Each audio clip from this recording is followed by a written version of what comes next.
আসসালামু আলাইকুম বন্ধুরা, আজকের ভিডিওতে আমরা খুব সহজভাবে শিখব কিভাবে সুন্দরভাবে ক্যাপসিকাম বা মিষ্টি মরিচ আঁকা যায়। প্রথমে আমরা একটা সুন্দর লাভ শেপ বানাবো। দাগগুলো হালকা হাতে দিব যাতে ভুল হলে সহজে মেশানো যায়। তারপর তার উপরে ছোট একটি ঠিক এভাবে একটি ডাটা আঁকবো। এরপর খেয়াল করো ঠিক এখান থেকে এভাবে আঁকবো, ঠিক এ পাশটাতেও এখান থেকে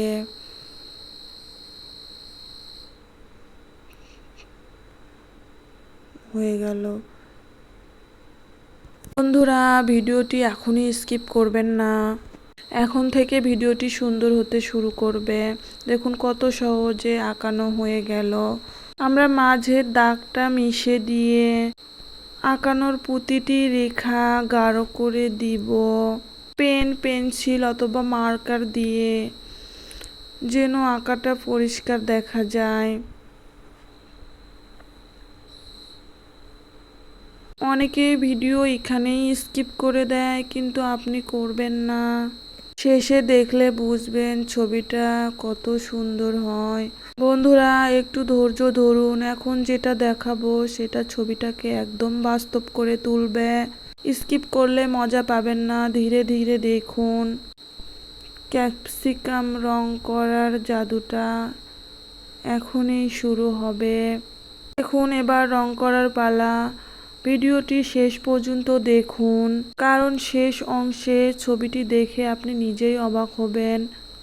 স্কিপ করলে শেখাটা অসম্পূর্ণ থাকবে, তাই শেষ পর্যন্ত মনোযোগ দিয়ে দেখুন। দেখছেন তো, এখন থেকে আসল ক্যাপসিকামের মতো হয়ে যাবে, তাই স্কিপ করবেন না। আমরা এখানে গাঢ় সবুজ রংটি ব্যবহার করতেছি।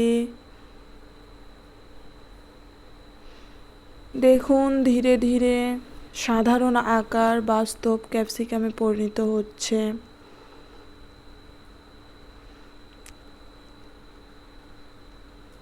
আপনি চাইলে পেন্সিলের দাগগুলোর ওপর কালো পেনও দিতে পারেন, এতে ছবিটি পরিষ্কার বোঝা যাবে।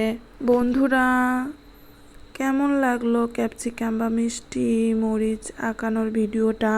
যদি ভিডিওটি ভালো লেগে থাকে তাহলে একটি লাইক দিন আর কমেন্টে জানাবেন ভিডিওটি কেমন হলো। ভিডিওটি যদি একটু হলেও সাহায্য করে থাকে তাহলে শেয়ার করুন আপনার বন্ধুদের সাথে। আর এমন সহজ সুন্দর আঁকার ভিডিও দেখতে চাইলে চ্যানেলটা সাবস্ক্রাইব করে পাশে থাকা আইকনটা অন করে রাখুন। ধন্যবাদ সবাইকে ভিডিওটি শেষ পর্যন্ত দেখার জন্য। আগামী ভিডিওতে দেখা হবে নতুন কিছু আঁকার সাথে। আল্লাহ হাফেজ।